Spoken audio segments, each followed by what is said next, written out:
Noon starts right now. Well, new at noon, a rescue at Woodlawn Lake. A woman jumped in the water when she saw a man struggling. Now, witnesses tell us that the man they saw was fighting to get ashore earlier this morning, and a woman with previous experience as a lifeguard happened to be standing nearby. Now, she tells us when she saw him in trouble, she immediately jumped in the water to try to help him. I was a lifeguard in high school, so probably 10 years ago. And I was technically a shallow guard at SeaWorld Aquatica, but they trained us in everything. And so I kind of just used my swimming skills and I don't know, I guess I just wanted to, and I did. And I'm a believer, and so I prayed and I got there and I got back. And thankfully he was getting heavy and it was hard for me to swim and keep up, and so I started yelling for help, and I don't know who helped me, but I think this gentleman that they said runs here every day, he jumped in and towards the end, and we started pulling him up to shore. So thankful for him. Well, once the man was out of the water, bystanders started chest compressions while help arrived, and first responders were able to get a pulse and take him to the hospital. Right now, it's not clear how he's doing. Well, new details this noon. The city of Petite tells us that a child was found dead inside a hot car. It was 4 years old. The Atascosa County Sheriff's Office says a discovery was made yesterday on Avenue E, and that area is near the Lowe's Market off of Highway 16.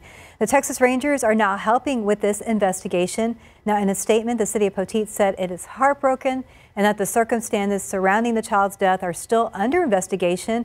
We're still working to learn if any arrests have been made or if anyone will be facing charges. Let's look outside with live cam this afternoon. We're at 87 degrees, much different from the cool morning we had earlier, Justin. Yeah, it's been a really fast warm up, and this morning was incredible. We set records this morning. The record low temperature for the day, 67 here in San Antonio. The old record was 68. Just to give you some perspective, that was set back in 1949. So pretty rare morning here in South Texas. We got temperatures now warming into the 80s and 90s, so it's been a big turnaround. But Kerrville was at 57, Fredericksburg at 59. Doesn't get much better than that. As I said, it has been a very rapid warm up, and that's due in large part to that dry air that helped us to cool down this morning. It also helps us to warm up very fast. 92 right now in San Antonio, 92 in New Braunfels, 92 Converse, 90 right now in Bernie. And we likely make our way up to 100 this afternoon. We were almost there yesterday. We got up to 99. I think 100 is a good bet today. We'll see clear skies, mostly clear skies, and then temperatures falling into the mid-90s by 8 p.m. and eventually down into the low 80s by midnight. Things do start to change overnight. We're going to start to see a little bit more moisture, so temperatures will be warmer tomorrow morning. And we've got some rain chances to talk about. We'll discuss those coming up in just a few minutes. Steph? Thank you, Justin. Well, new this noon, Crime Stoppers releasing a photo of a stolen Camaro in connection with a deadly southwest side crash. Now, police are hoping this will help them track down several people who they say ran away after the crash. Now, the trouble started on July 17th, and that's when the crash report says a driver in a Camaro was speeding and tried to go between an 18-wheeler and a small bus hauling a trailer. The Camaro hit the trailer, which then collided with a guardrail and was hit by the 18-wheeler. A total of 23 people were hurt. Now, 2 victims died at the scene, while another 3 died from injuries later. Police say the people in the Camaro took off, and it's not clear how many people that they're searching for. Well, a man died after he was electrocuted while trying to trim tree branches for a neighbor. That's according to the San Antonio Fire Department. And the San Antonio Fire Department's Ed Romer said that fire officials were dispatched just after 8 this morning for an electrocution call near South Drill and McMullen and Highway 90. That is west of downtown. Now, the fire department says that the man hit a power line with a pole and was electrocuted. Officials waited to assist the man until CPS energy workers de-energized that power line. Well, loved ones gathered to honor a Northside woman's life after she died following a dog attack. The group gathered outside a pub on the northwest side last night for a balloon release, and they tell us there's a lot that they're going to miss about their friend, Simone Like. You had no choice but to connect with Simone. It's no way you could hate her, not even want to be around her, because her whole spirit was just the life of the party. She was the life. Well, San Antonio Animal Care Services says a dog bit Like several times last week, and this was on Patricia Drive, not far from Northwest Military Highway. Like and another person were both identified by ACS as the owners of that dog. Now, witnesses told police that there had been previous incidents with that same dog. However, ACS says it has no reports of previous attacks. As the investigation continues, Like's friends are encouraging people to be responsible dog owners. If you got a dog, do what's right, that they do what they're supposed to do.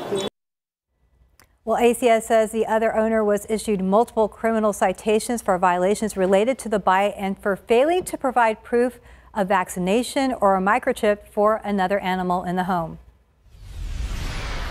Well, Kerrville Pets Alive has been working tirelessly to help reunite hundreds of pets with their owners across the Hill Country, but they haven't been able to do it alone.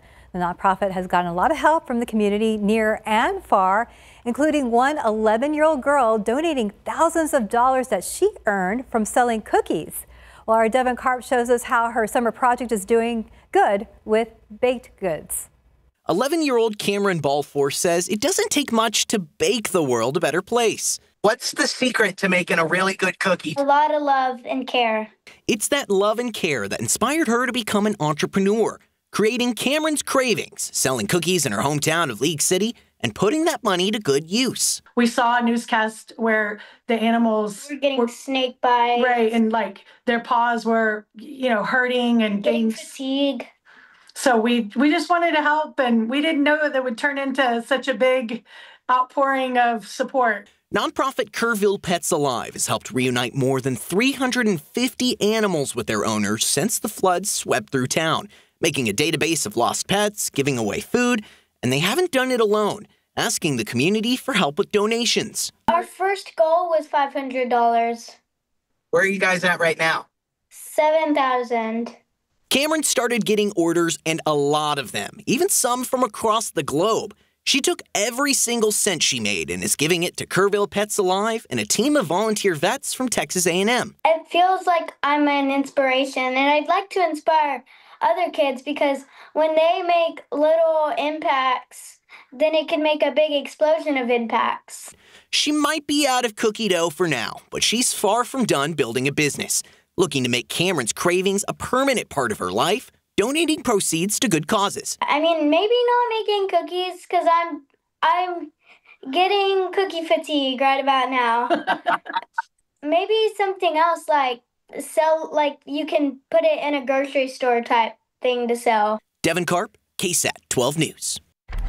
Good job to Cameron. Already a bright future at 11 years old. Well, the July 4th floods are leaving a lasting impact. Some people didn't just lose homes, they lost jobs. Now an organization is helping people who find themselves on the hunt for a new gig.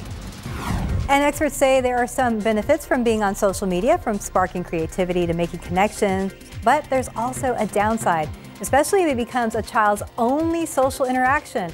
How local counselors say parents should help navigate their kids when it comes to screen time and social media. Well, it's something that's deeply integrated into our everyday lives. We're talking about screen time and social media.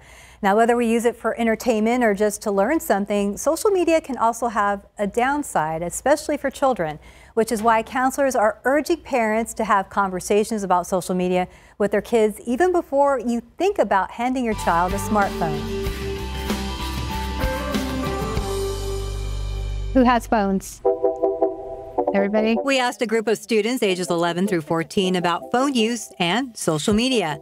And they were quick to point out the benefits of social media apps, from sparking creativity to making connections. You can talk with your friends and stuff, because I live very far away from our friends. I like Pinterest because when you're bored, you can look at things to do. You can keep in touch with your friends, and also, you can find new ideas. Really just communicate with your friends. And it's just fun because it's something you can do when you're bored. There's a conversation I think that is ongoing. Clarity Child Guidance Center Program Director Rick Edwards says it's fine for kids to engage in social media, to have screen time. But the key here, he says, is that this is not the only thing they should be doing. Engagement in the community, whether it's getting outdoors with play or sports or just being out with peers, there's an opportunity that physically the endorphins get activated. The downside, Edwards says, is when social media impacts eating and sleeping, or when it becomes a child's only social interaction. That's why he says it's important to have a balance. And it really is, particularly as kids get older, an ongoing kind of conversation that should start way before a kid ever gets on to any kind of media platform whatsoever. And the best way to help your child is getting off the screen yourself. It's not simply, oh, well, do as I say, not as I do, so I have to be off the device. Well, that's right. We have to be the example as parents out there. So you can catch our KSAT Community Town Hall, Social Media SOS, the effects of social media on children. That's happening tomorrow at 2 p.m. That's July 31st, and it's streaming on KSAT.com, KSAT Plus, or just any way you stream. Again, looking out there, live cam. Wow, did that just happen? Did we go from 87 to 92? Mm-hmm. Yeah. Wow. Yes, I told you it was going to be quick. It was going to be quick, and you know, before you know it, we'll be at 100. I feel pretty good about that this afternoon. After what was a beautiful, beautiful morning, we started off in the 50s and 60s. Pollen count, molds are moderate at 940. They went up again today, inexplicably, but they are up. And as we look at the aquifer, it is down again today. Not a good sign. It's down over half a foot, 631.9. So we could use a little bit more rain, at least here around San Antonio. And there is some in the forecast. We'll look at that forecast for you coming up.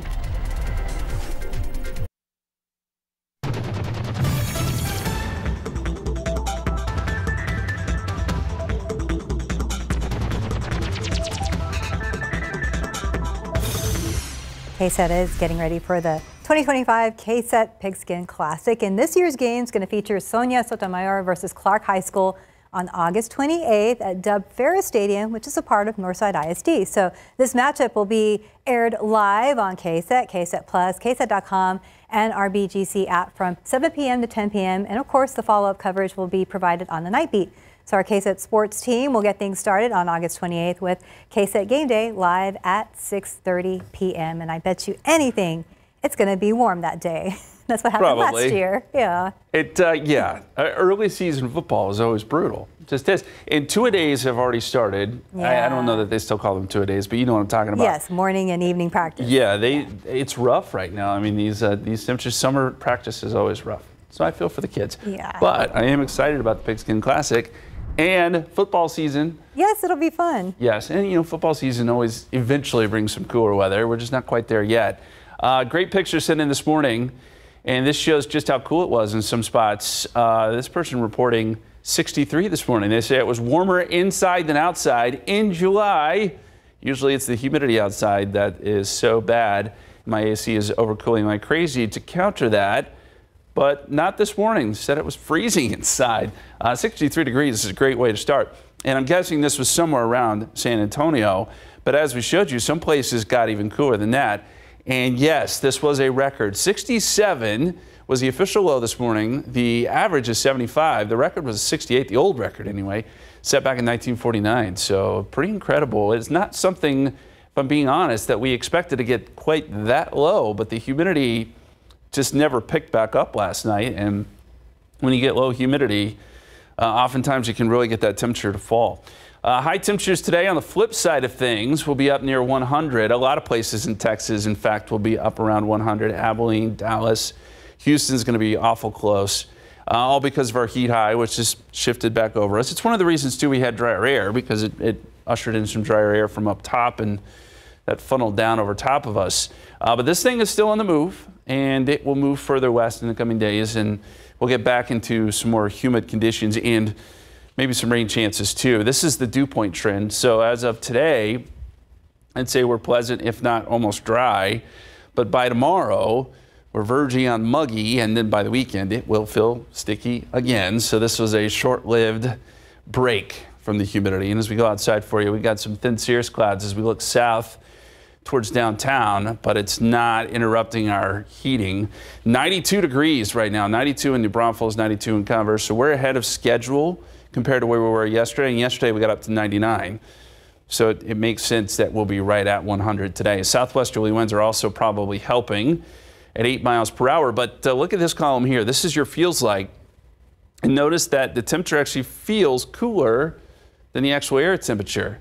Usually it's the other way around, right, with the heat index. Well, when you have dry enough air, it can go the other way. So it doesn't feel as bad, I suppose. It'll be a dry heat later today. 100 is what we're thinking here in San Antonio, 101 Pleasanton, 100 in Victoria. All in all, a hot day. But the forecast heat index at that point, when we reach 100, probably only around 97 or so. So again, that's just kind of the flip side of things. And as we look at the big picture here, that heat high is on the move. Everything's moving around it, right? So you can kind of see a little disturbance here near New Orleans. And some of that energy will start to move in tomorrow. And that should give us our first chance for rain. A very small chance, mind you, on your Thursday. Probably just a 10 to 20% chance, mainly along the coast. This model doesn't show much tomorrow. But I think on Friday, we'll start to see some energy coming in from the north. And that should give us some isolated showers and downpours. And I think this moves even a little bit further south on Saturday. So that's where I'm going to put our best chance for rain. Saturday, 30%. 100 tomorrow, 99 Friday, 97 Saturday, 98 on Sunday. Still a lingering chance, and then it looks like it'll get hot again next week with more triple digits in the forecast, Steph. Thanks, Justin. Well, at least we get a break there in between. A little one, yeah. An organization helping job seekers in Kerrville after flooding left some people without work, and they're also connecting people with another resource which they need to apply for soon.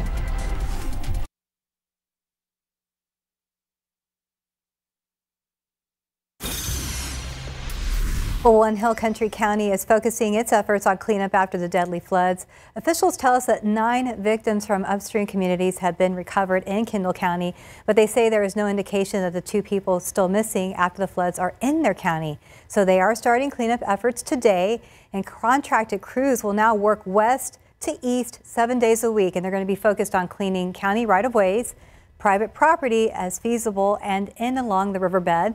Private landowners with damage are being asked to move flood debris if they can do it safely to county right-of-way areas. So they will be sorting this debris in a state-approved location until it can be properly discarded. Officials are warning, though, that only approved vehicles will be able to access this location. That site is not a dump site where a private citizen can go with a truckload of material to deliver. It won't be accepted. The only trucks that will be going in and out of that site will be the debris removal and that specific contracted company. Well, a call center is available to answer questions about this process, and you can call that number on your screen. That's 830-217-2890. And what do you do if you lost your home or your job? Well, unfortunately, the Hill Country floods put some people in that position. And our Stefania Jimenez went to Kerrville to find out how Workforce Solutions Alamo is helping flood victims get back on their feet. It's just different, quiet, and it doesn't seem like home. The July 4th floods didn't just leave destruction.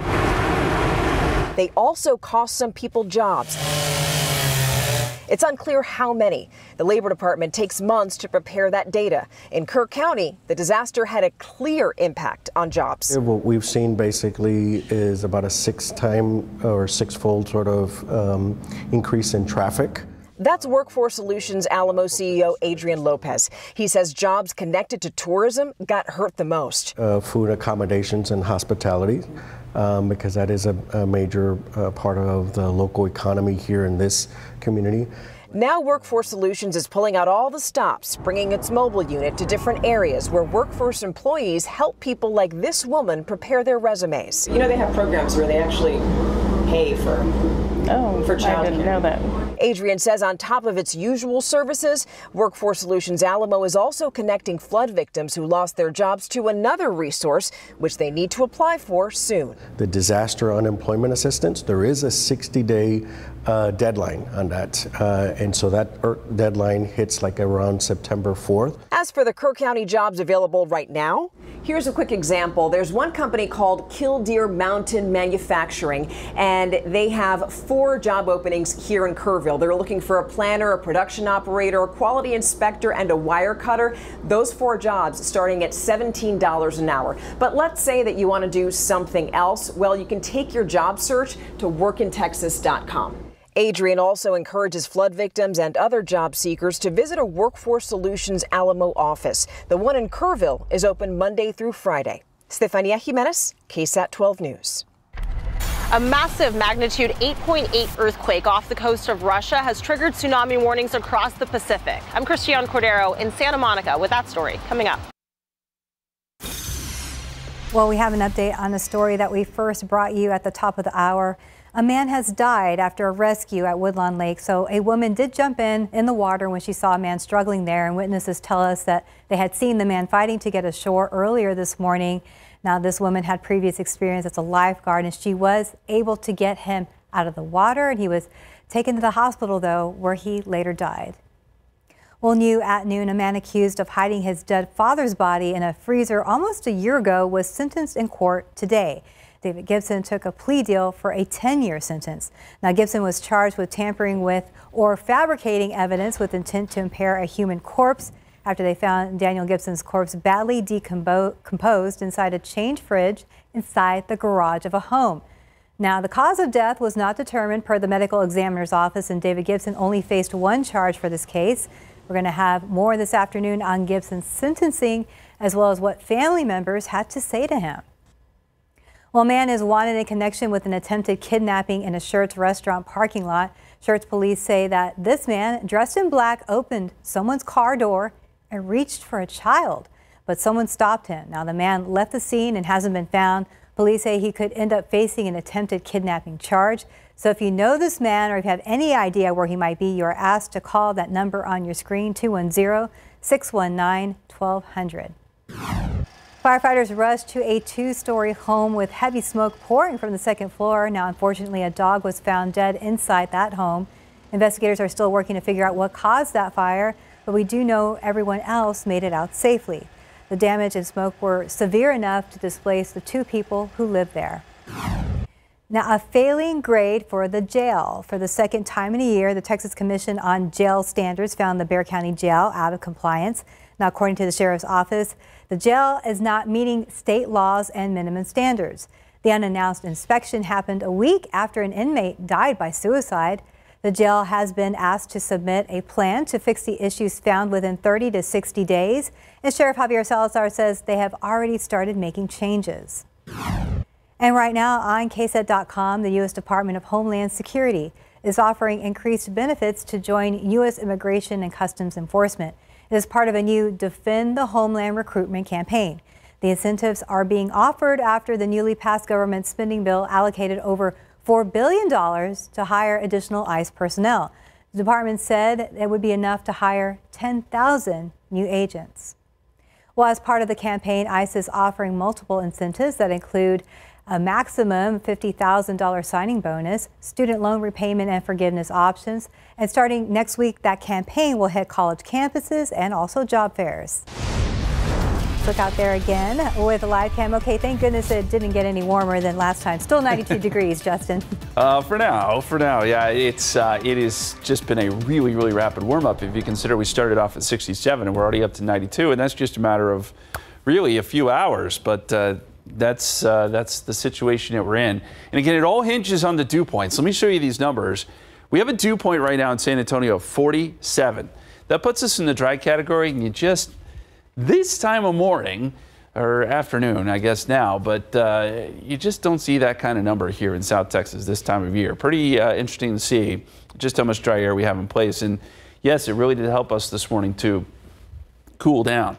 Now, as moisture comes back into play, and it will, as we get into tonight and especially tomorrow, we start to put in some rain chances back into the forecast. 20% Friday, 30% Saturday. That's probably our best two odds, but maybe a few showers on Sunday as well. Other big story this morning, an 8.8 earthquake off the coast of Russia. This is one of the strongest earthquakes we've seen in a long time. It prompted tsunami warnings as well, and I believe Steph has more on that and how it played out this morning. Steph, what you got?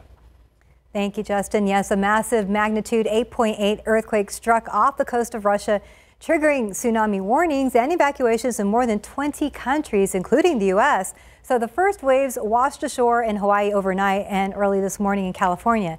ABC's Christiane Cordero is along the coast of Santa Monica with more. Today, huge waves surging into a Russian coastal town, carrying buildings away, the first effects of a massive earthquake 85 miles off the east coast of Russia.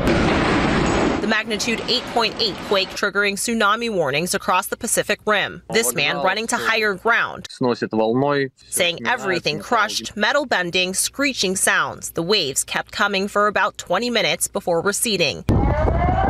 In Japan, millions of people were told to evacuate to higher ground, some even seen moving to the top of tall buildings. It's almost impossible to describe just how large an earthquake of this magnitude is. It's one of the largest earthquakes to occur in recorded history. Across Hawaii, California, and Alaska, officials issuing tsunami warnings.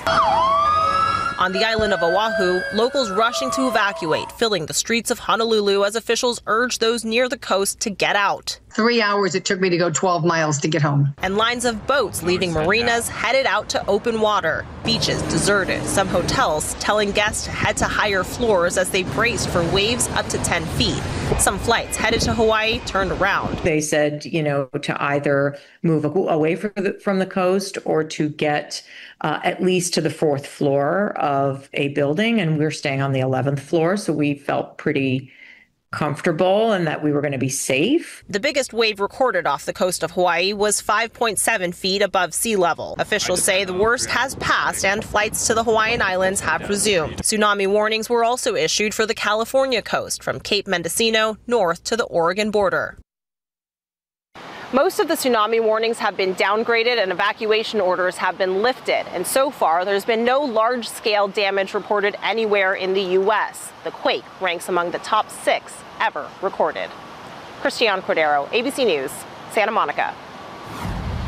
Well, President Donald Trump is doubling down, saying there will be no extensions to his tariff deadline of August 1st. On social media today, the president posted the deadline, quote, will not be extended, end quote. Now, Commerce Secretary Howard Lutnick said Sunday that President Donald Trump was still open to conversations with countries following the deadline as several rushed to make deals with the United States. Now, Americans should expect to spend a little more for bathroom and laundry items, so Procter & Gamble announced that it's expecting to take a $1 billion pre-tax hit caused by the Trump administration's tariffs. The company says there will be mid-single-digit price hikes for roughly a quarter of a P&G's items. Now, the company said it will offset some of the financial pinch with sourcing changes and productivity. However, consumers will have to pick up some of the cost. A barber school student ready to put his skills to good use, how he's helping families get students back to school ready.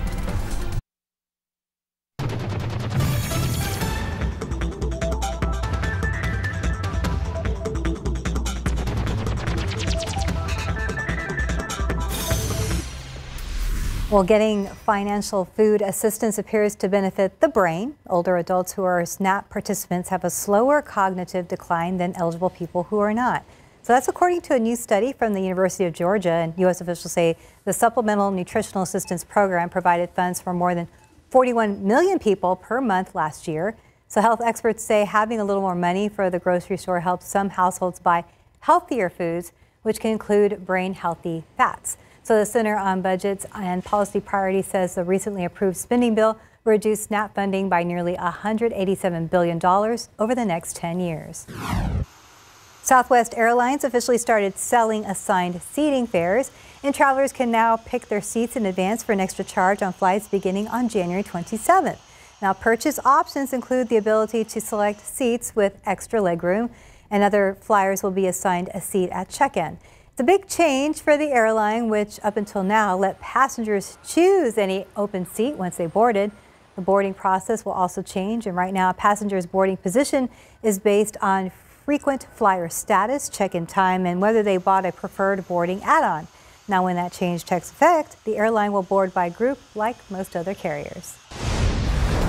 And looking out there with live cam, I know it's going to be, triple digits today, but I'm hoping that we have another morning like we did today sometime. Dream on, Steph. No, I'm kidding. No, it's not looking great. This morning was definitely a rarity. We got down to 67, which was the record, the old record 68 set back in 1949.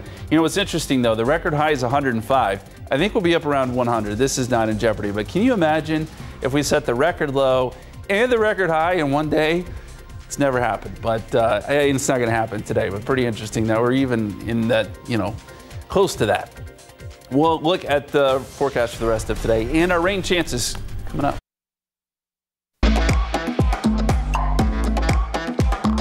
Do you have a favorite restaurant or a favorite hairstylist? SA Picks is back, and we want to know who you think are the top businesses in the city. There are more than 90 categories to vote on. Just scan the QR code on your screen. You can vote for each category once a day, and you have until August 1st to vote. The finalists will be announced on August 19th, and then there'll be another round of voting from August 20th through September 12th to determine the big winners. We'll announce the winners in late September, so cast your vote now for your favorite business to be recognized as the best in San Antonio. I still have to talk about this morning because I was in shock when so I hadn't turned on the TV yet. Yeah. And I was getting ready to run, and I stepped outside. I was like, oh, so all these thoughts were going in my mind. Like, well, first of all, I'm like, oh my goodness, like, what day is it? And then I was like, oh, okay, maybe I need to grab a jacket. And I was like, wait a minute, it's July. and then I immediately pulled out my weather app. Yeah. And I'm like, oh, okay, what I'm feeling is a real thing. It's kind of a weird, rare day. Yeah. And a lot of people were enjoying it. I posted on social media, and you can just tell it put people in a better mood. Yes. And that's fine. It's a good way to start a Wednesday. Because, we had some troubling news last night. I woke up to the news of the earthquake, and we just talked about it a few minutes ago. But we pointed out that this is one of the strongest earthquakes we've seen in a long time. It looks like it's going to rate as the 6th strongest earthquake on record. And this happened yesterday evening. This is Russia here, peninsula here on the far east side of Russia. Okay, this is the Pacific Ocean. And what happened is we had one of these earthquakes where these plates slip just a little bit, creates a giant earthquake on the bed of the ocean. And then that energy gets pulled upwards, or it travels upwards and expands in all directions. So, it's like when you throw a rock in a pond and you see those outward waves, same idea, but these waves are much, much stronger, much larger typically. So what happens is these waves move towards shore, offshore, the series of waves building actually pulls water from the coast. So one of the first things you'll see if you're dealing with a tsunami is actually what we call a drawback. So the water gets pulled back, and then you wait for that big wave to come. And that's what they were really concerned about in places like Hawaii this morning. Thankfully, it was not that dramatic. We're talking like 5 feet, caused a little bit of minor flooding, but nothing huge. But those waves will come on shore sometimes and inundate, especially those areas close to the coast. And it causes a lot of problems. We remember that back in 2011 around Japan, and then we had the big one in Indonesia years ago. And this happened, by the way, hundreds and hundreds of miles away from Hawaii and the west coast of the United States. But these tsunamis can travel hundreds of miles and travel speeds up to 500 miles per hour. They're pretty incredible things. So you can understand why there was such concern this morning. And it all depends on where that earthquake is and what kind of type it is and how deep it is. A lot of factors, but good news that again, there wasn't a whole lot of damage other than to places like Russia and Japan, where there was some, looks like minor to moderate damage. And hopefully things will be, they'll be able to clean up that quickly. As we go outside for you, we've got some thin high clouds off in the distance, 92 in San Antonio, 92 in New Braunfels, 92 Converse. It is already a very warm afternoon. After that cool start this morning, we'll be up around 98 by 3 o'clock. 100 is our high temperature with clear skies today, or at least mostly clear. I think we will get some cirrus clouds. And then down to 98 by 7 o'clock, 95 at 8 p.m. It'll be a slow cool down tonight, down to 83 at midnight. It's not going to be as cool tonight going into tomorrow morning as it was this morning, but still not bad. Humidity is going to start to kind of work its way in. And eventually that does lead to some rain chances. So this is this afternoon at 5, and again, I don't think we're going to see much today. High pressure is just too strong. But by tomorrow, a little bit of a sea breeze. This model doesn't show anything. I do think we could see a shower or storm or downpour pop up, mainly east of I-35 tomorrow. I'm going to keep the rain chance in San Antonio at 10%. Then as we get into Friday, we get some energy that comes in from the north in this case, some outflow boundaries, and that should kick off some rain. I think mainly in the hill country Friday afternoon, but some of these could leak down towards San Antonio. And then that energy shifts just a little bit further south on Saturday, which is why I've pegged Saturday with our best rain chance. But even then, it's going to be spotty, isolated, not something that will ruin your weekend by any stretch of the imagination. It will be few and far between whatever we see, but there is a 30% chance of rain there. So 100 on Thursday, 99 Friday. A little cooler this weekend just because of cloud cover and that chance for some rain, but it does appear that it'll be a lot more humid, so it's kind of a trade-off, and then more heat shows up by next week. All right. Well, at least we had a break this morning, Justin. That was Indeed. Nice. Yeah. Thank you. Well, a San Antonio veteran and father of 4 is using his passion for cutting hair to give back. How he's helping those in need just in time for the back-to-school season. Well, a new episode of our streaming series, The Conversation, is out. So in this episode, we discuss one of the deadliest cancers that you don't hear much about. That's stomach cancer. And for some reason, Asians, Blacks, and Latinos die from it at higher rates, and researchers don't know why. Well, our Estefania Jimenez sat down with Yolanda Barrera, and a stomach cancer survivor. So she was diagnosed with stage 2 stomach cancer during the pandemic.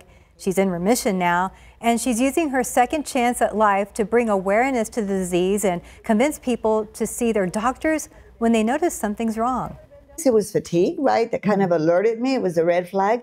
But a lot of people that I know, that I've met through this organization and through my efforts to bring awareness to the community, is they have reflux. Well, how many people do you know that say, I just have reflux, I ate something bad, oh gosh, I must have eaten something bad. No, reflux is a thing for stomach cancer. If it's continuous, if it's bad, if it's so bad that you can't sleep and you can't eat a regular meal without getting sick, check it out. Well, Yolanda shared her journey with Stefania, and she is also organizing an event to raise awareness about stomach cancer. This is happening later this fall, and you can watch the latest episode of The Conversation on KSAT+. Well, love one another. That's the principal guiding a barber school student who is excited to get out and help those in need. So he's a veteran who had a third chance at life after trying to commit suicide twice. And it was then that he knew his purpose was to use his gift for cutting hair to reach people in our community, including families getting ready to go back to school. Someone told me recently, and it was my wife and my mother-in-law, that why don't you take care of the community? And God came to me and said, if not you, who? Life hasn't been easy, but here you are today, a father of how many kids? I got 4 girls. 4 girls? And let me tell you, they're everything in my world. And they're the reason why I want to be better and show them we take care of one another. We take care of our community, our friends, our family. When kids are going back to school, being able to offer something as simple as a haircut could go a long way. Yeah, it's an art.